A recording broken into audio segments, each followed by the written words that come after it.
290 jours de guerre et de déplacements continus. Une population palestinienne épuisée face à une armée qui ne s'arrête jamais. Ce lundi, les forces israéliennes ont repris leurs opérations terrestres à Khan Younes.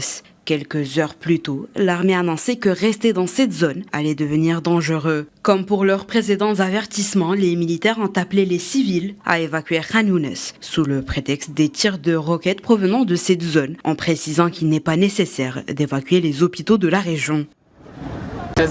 On a été déplacés de la région orientale. Ils nous ont demandé d'évacuer. On a pris nos enfants et on est parti. Il n'y a plus d'endroit sûr dans la bande de Gaza. Tout le monde est parti, on ne sait plus où aller. On est sorti et on a marché dans les rues, sans savoir où aller. Nous ne savons pas où nous allons, nous marchons sur la vaste terre de Dieu. Chaque jour, nous sommes déplacés. C'est la 7e ou 8e fois que nous sommes déplacés alors que nous dormions dans nos maisons.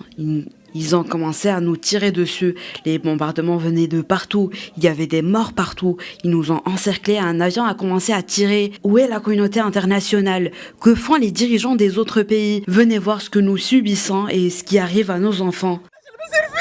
Les forces israéliennes évacuent la zone orientale afin de frapper les positions du Hamas. Selon la carte diffusée par l'armée, les habitants des quartiers est de Khan Younes doivent se diriger vers l'ouest, dans la zone humanitaire d'Al-Mawassi, située en bord de mer. Mais une deuxième carte diffusée par Israël montre qu'une seconde partie d'Al-Mawassi est désormais inaccessible aux civils. Subissant de plus en plus de pression interne et externe au sujet d'un cessez-le-feu, Netanyahou a décollé ce lundi pour Washington, qui menace de suspendre ses livraisons d'armes. S'agissant de sa première visite depuis son retour au pouvoir en 2022, le Premier ministre israélien doit prononcer ce mercredi un discours devant le Congrès.